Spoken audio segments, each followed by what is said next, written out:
Hoje é sábado, 29 de agosto. Quem fala é Dan Cava, responsável pela área de gestão da TAG Investimentos, e esse é mais um podcast semanal. Eu acho que a gente está passando por um período de poucas ou menores alterações no cenário macroeconômico. Isso está proporcionando um ambiente de menor volatilidade no preço dos ativos de risco. Então a gente não tem grandes novidades em relação a tudo aquilo que a gente vem falando e vem acompanhando ao longo das últimas semanas, mas a gente tem algumas questões pontuais que valem a pena a gente comentar aqui, e dois grandes temas econômicos e dois grandes temas de investimento que eu acho que vão ser fundamentais nessa segunda parte do ano, ou enquanto a gente caminha para o encerramento do ano, né? Acho que de grande novidade o que a gente teve foi o discurso do Jay Powell, presidente do Banco Central americano, onde ele anunciou uma mudança relevante na maneira de fazer política monetária nos Estados Unidos. Então, de uma maneira que, tentando explicar de uma maneira superficial, a política monetária no sistema de metas de inflação, como ele foi desenhado, principalmente nos Estados Unidos e um pouco também no Brasil, o Banco Central americano ele sempre atuava de uma maneira preventiva e proativa, seja nos ciclos de alta de juros ou nos ciclos de queda de juros. Ou seja, o Banco Central sempre teve um foco na inflação e no crescimento, ou consequentemente no crescimento. E ele sempre tentava atuar em antecipação ao que ele via que poderia acontecer com a inflação nos próximos meses. Como, por exemplo, se eles começassem a ver um processo de alta inflacionária, uma expectativa de alta inflacionária, eles começavam a elevar as taxas de juros com o intuito de controlar esse processo inflacionário.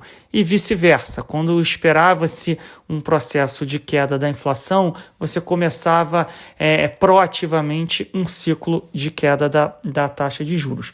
O que o Banco Central americano anunciou é que ele não ia mais mirar uma taxa de inflação em torno de 2%, mas sim que a inflação fique em média em 2%. E isso implica, de uma maneira superficial, que o Banco Central ele vai agir não vai mais agir de forma preventiva ou proativa, mas apenas de forma reativa, ou seja, ele só vai promover ciclos de política monetária ou quando a inflação já subiu e tiver a percepção que essa inflação mais alta ela está muito acima da meta, ou seja, dos 2%, e que essa inflação ela pode continuar subindo e de maneira estrutural.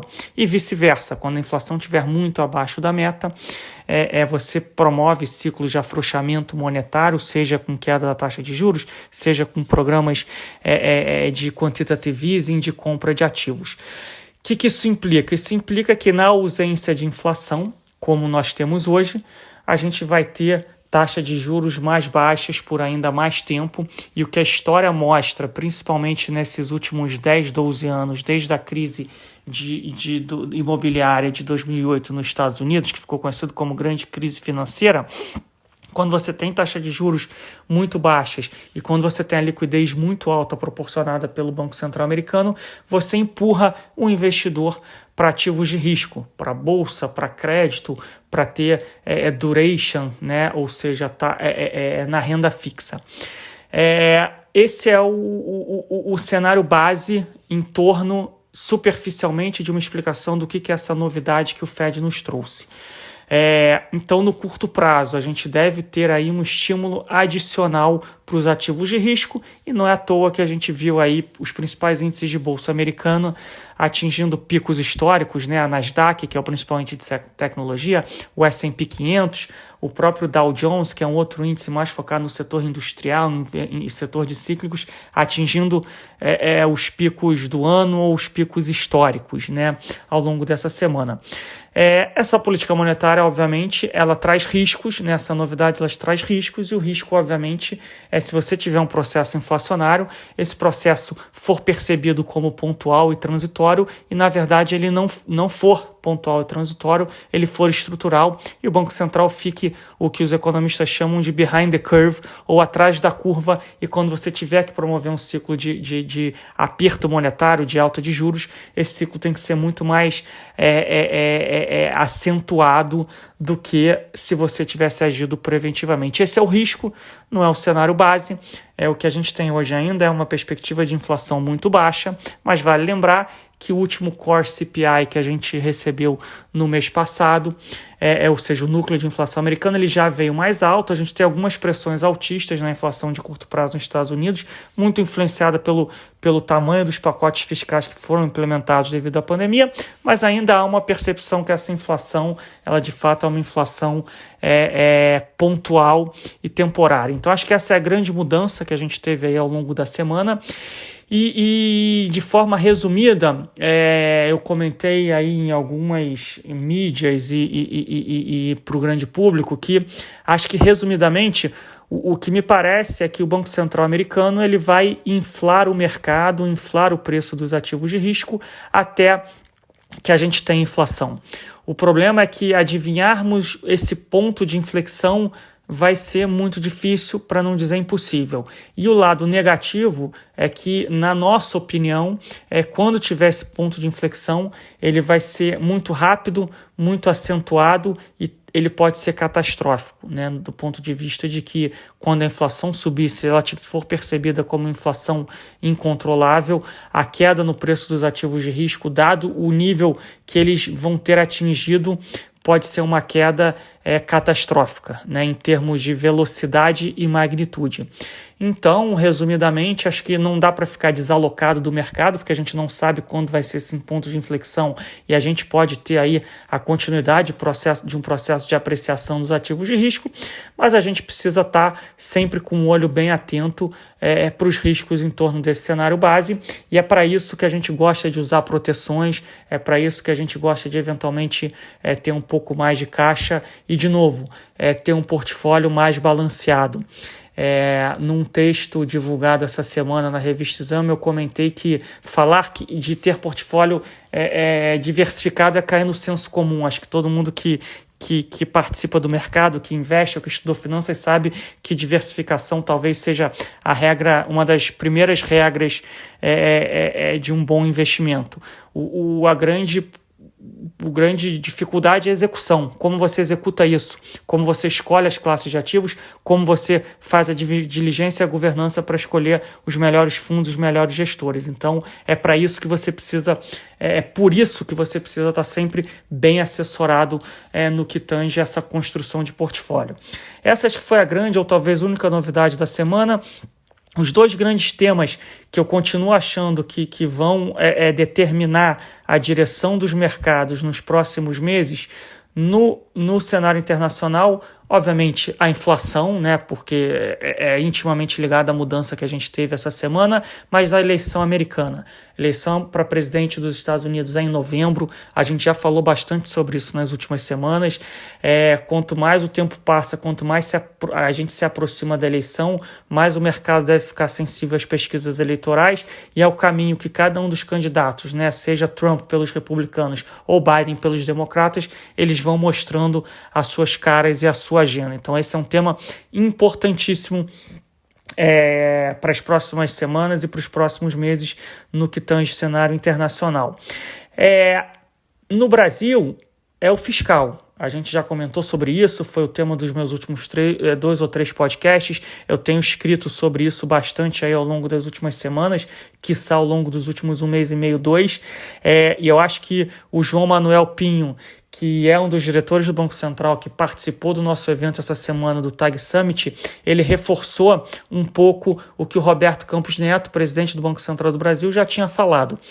O fiscal é o piloto, o Banco Central é o passageiro. E eu faço a mesma analogia aqui. O fiscal é o piloto, nós no mercado somos passageiros. Então vai ser muito importante entender qual o caminho que o Brasil vai tomar ao longo das próximas semanas e dos próximos meses em termos de cenário fiscal, de contas públicas, para a gente entender se o Brasil vai de novo entrar numa rota de prosperidade, de crescimento e de ajustes, ou se a gente vai entrar numa espiral negativa de não darmos atenção para o fiscal. Esse tipo de coisa não acontece de um dia para a noite, não é que de um dia para o outro a gente vai acordar e vai ver que o Brasil chutou o balde, entre aspas, em relação às contas públicas e a situação se deteriorou.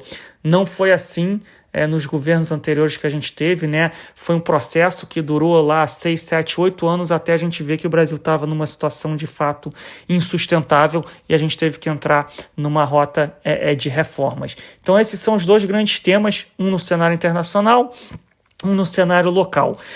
Um último comentário aqui sobre a pandemia, né?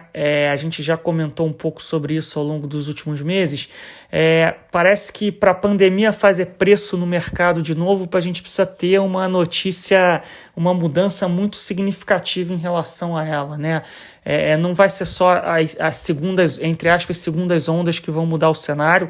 A gente tem visto que, a despeito de alguns países estarem vendo um aumento do número de contaminados, numa população mais jovem, já existe protocolos de tratamento mais robustos, então as taxas de natalidade são muito mais baixas e a maneira de prevenção também já é muito mais robusta do que no começo da pandemia. Então você não precisa fechar totalmente as suas economias, você pode só adotar regras de distanciamento social um pouco mais rígidas ou fazer medidas mais localizadas e pontuais em algumas regiões do país ou do estado ou da cidade. Então, além disso, obviamente, a gente caminha para ter uma vacina no final desse ano ou no começo do ano que vem. Então, o que a gente está vendo é a continuidade da recuperação global. A gente mantém a tese que essa terceira fase desse terceiro miniciclo econômico deve ser uma recuperação mais errática e mais heterogênea entre setores da economia e entre regiões do mundo, mas não quer dizer que essa recuperação ela vai ser abortada. Ela vai ser só uma recuperação diferente, e essa recuperação diferente, obviamente, que traz pontos positivos e pontos negativos e traz oportunidades para quando a gente está fazendo o nosso asset allocation, a nossa seleção de ativos e a nossa seleção de gestores. Então, acho que a pandemia ela continua, ainda é um assunto muito sério, acho que socialmente é um problema ainda muito grave, a gente teve regiões do mundo e do Brasil que foram muito afetadas, a gente ainda está sendo suportado por medidas de uma rede de proteção social ainda é necessária, né, no Brasil e fora do Brasil. Esse fiscal ainda está dando muito ímpeto para a recuperação econômica, mas passado o auge da pandemia, a gente conseguindo avançar nos protocolos de prevenção, de tratamento e na vacina, é esperado que, apesar de termos cicatrizes muito grandes para a gente sarar nas economias, a gente consiga com que as economias andem com as próprias pernas. Então, parece que do lado da pandemia precisa ter uma novidade muito grande para voltar a fazer preço no mercado, mas, de novo, sem a gente reduzir aqui a importância do tema em termos sociais. Era um pouco isso, a gente está fazendo aqui uma conversa um pouco mais curta essa semana, porque, de novo, para o lado positivo, a gente tem tido menos oscilação, menos mudança no cenário base, os riscos que a gente está monitorando, eles continuam, mas também sem grandes mudanças, ou seja, por enquanto sem aumento da probabilidade deles acontecerem. Isso tem permitido aí a continuidade de um processo de recuperação dos ativos de risco. Obviamente o Brasil passa por uma situação um pouco distinta dado esse debate do fiscal, mas, de novo, acho que essa semana a gente voltou a ter notícias ambíguas nesse sentido, né? Algumas notícias mais positivas, outras mais negativas. A gente continua sendo passageiro em relação a isso. Queria agradecer mais uma vez aqui pela audiência de vocês. Eu espero que a gente esteja conseguindo trazer informações relevantes e ajudar o brasileiro a investir cada vez mais e melhor. Contem conosco sempre que vocês precisarem e se vocês tiverem o intuito ou o interesse de conhecer um pouco mais aí o trabalho da TAG Investimentos, como é que a gente trabalha, seja para o investidor pessoa física ou seja para o investidor institucional, contate um de nossos representantes da nossa área comercial, visite nosso site ou contacte a gente pelas redes sociais. Obrigado e um bom final de semana e um bom começo de semana e um bom começo de mês de setembro. Abraço.